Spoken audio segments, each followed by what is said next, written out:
रुद्र रिसर्चचा आपण exit poll पाहूया आणि या एक्झिट पोल नुसार मवियाला 34 जागा मिळणार आहेत। मवियाचा पाडा या ठिकाणी जड मानला जात आहे, तर महायुतीला फक्त 13 जागा मिळणार आहेत। महाराष्ट्रात एक मोठा झटका देते Rudra research team. Exit poll सांगतोय मवियाला 34 जागा, तर महायुतीला फक्त 13 जागा या ठिकाणी मिळतील असं रुद्र रिसर्च टीमचं म्हणणं आहे। एक्झिट पोल सांगतोय रुद्र रिसर्चचा एक्झिट पोल या ठिकाणी, तो देखील आपण सविस्तर पाहणार आहोत। भाजपला फक्त 9 जागा तर शिवसेनेला 3। समजून घेऊया ग्राफिक्सच्या माध्यमातून। यामध्ये जर आपण पाहिलं तर भाजपला इथं मिळतायत अर्थात 9 जागा, शिवसेनेला 3, तर राष्ट्रवादी काँग्रेस, दादांची काँग्रेस, राष्ट्रवादी काँग्रेस 1 जागा, अशा झाल्या महायुतीच्या 13 जागा। आता इथं महाविकास आघाडीचं गणित फार महत्वाचं आहे।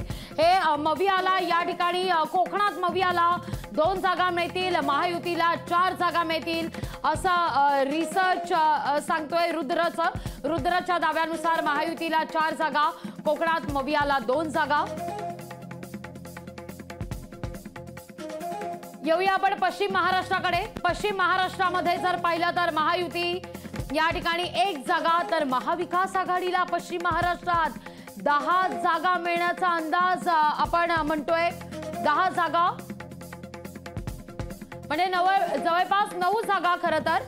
उत्तर महाराष्ट्रामध्ये 3 जागा या भाजपला मिळतील या ठिकाणी, तर मवियाला 3 जागा मिळतील कट टू कट उत्तर महाराष्ट्रात।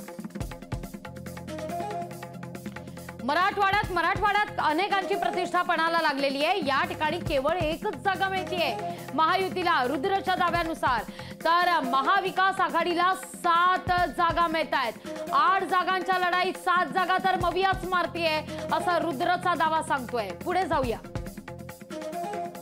विदर्भात 10 जागा आहेत खरं तर। विदर्भामध्ये महायुतीला 3 जागा तर महाविकास आघाडीला 7 जागा। बघा 10 जागांपैकी 7 जागा तर महाविकास आघाडीलाच मिळत आहेत रुद्रच्या दाव्यानुसार, आणि महायुतीला मिळत आहेत केवळ 3 जागा।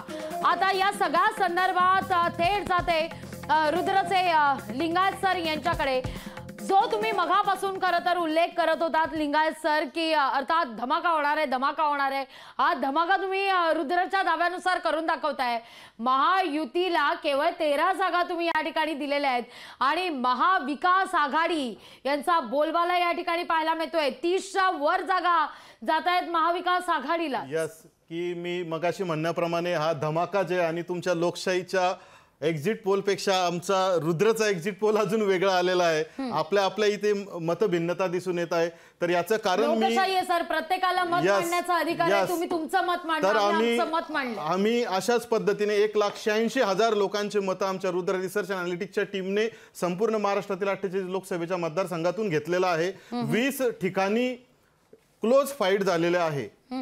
तिथील विजयाचे मार्जिन हे 50,000च्या आत असणारे, काही ठिकाणी हे 20,000च्या आत असणारे। आता 20 ठिकाणी ज्या क्लोज फाईट झालेल्या आहेत त्या ठिकाणी आम्ही 13 ठिकाणी आम्ही महाविकास आघाडीला झुकतं माप दिलेलं आहे आणि 7 ठिकाणी आम्ही महायुतीला झुकतं माप दिलेलं आहे। या वेळेचं इलेक्शन जसं मगाशी म्हटलो मी, आता आपण विभागावर बोलणारच आहोत। मुंबईतील 6 विधानसभेचा जर विचार केला तर मुंबईमधील मुस्लिम मतं हे पूर्णपणे उद्धव ठाकरेंच्या उमेदवाराला कन्वर्ट झालेले दिसून येत आहेत।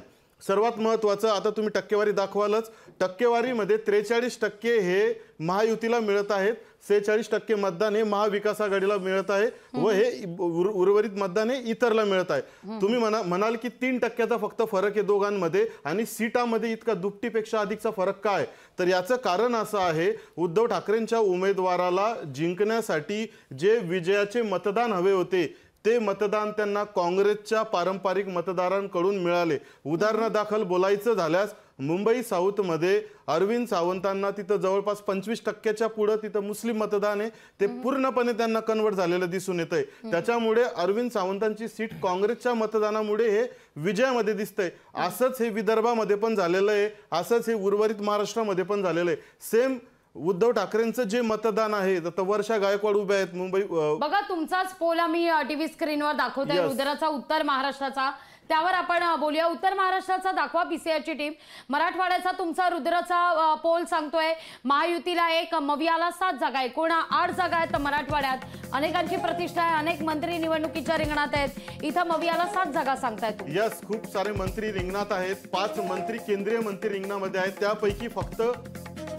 त्यापैकी फक्त 2 मंत्र्यांचा विजय होईल असा आमच्या रुद्रच्या पोलचा अंदाज आहे. तसेच राज्यातील 2 मंत्री रिंगणात आहे, त्यापैकी कोणत्याही मंत्र्याचा विजय होताना आमच्या एक्झिट पोलनुसार दिसत नाहीये. तर याचे कारण मी मगाशी बोलत होतो त्या पद्धतीने पुन्हा सांगतो. कारण आपण जसं मगाशी चर्चा करत होतो, उद्धव ठाकरेंची शरद पवारांची सहानुभूतीची लाट हे पूर्णपणे पश्चिम महाराष्ट्रामध्ये आपल्याला चालताना दिसत आहे. उद्धव ठाकरेंबद्दलची सहानुभूतीची लाट ही तर मुंबई कोकण रिजन पकडता मराठवाड्यामध्ये पण आपल्याला दिसून आली. मराठवाडा रिजनमध्ये सगळ्यात महत्त्वाचं मनोज जरांगे पाटील यांचं मराठा आंदोलनाचा फटका हा विद्यमान सरकारला बसलेला दिसून येत आहे. ही साहजिक गोष्ट आहे. कुठलंही ज्यावेळेस रिझर्वेशन किंवा आंदोलन होतात ते विद्यमान सरकारच्या विरोधातच असतात आणि त्याचा फटका हा त्यांनाच बसणं साहजिक असतो. महाराष्ट्रामध्ये 11 ठिकाणी तिरंगी फाईट झालेला आहे आमच्या एक्झिट पोलनुसार. तर या तिरंगी फाईट मध्ये सुद्धा मतांचे विभाजन हे आपल्याला वर करणे जरी असं वाटत असलं, 2 उमेदवार भाजपाच्या विद्यमान खासदारच्या उभे राहिले तर याचा अर्थ विरोधातील मतदान डिवाइड होणार. तर असं झालेलं नाहीये. जसं तुम्ही आता अकोल्याची पण तुम्ही लढत बघाल तर अकोल्यामध्ये तुम्ही ज्यावेळेस दाखवाल सगळ्यांना वाटत असेल की अकोल्यामध्ये काँग्रेसचे उमेदवार डॉक्टर अभय पाटील यांच्या विरोधात भाजपाचे अनुप धोत्रे यांच्या विरोधात अभय पाटील आणि प्रकाश आंबेडकर उभे राहिले तर विरोधातील मतांचे विभाजन होणार आणि भाजपाचा उमेदवार निवडून येणार. पण असं अजिबात झालेलं आम्हाला दिसून आलेलं नाही. कारण या ठिकाणी इथून मागच्या 2 टर्म काँग्रेसकडनं मुस्लिम उमेदवार दिला जात होता अकोल्यामध्ये, त्याच्यामुळे त्यांना मुस्लिम वगळता दुसरं मतदान भेटत नव्हतं.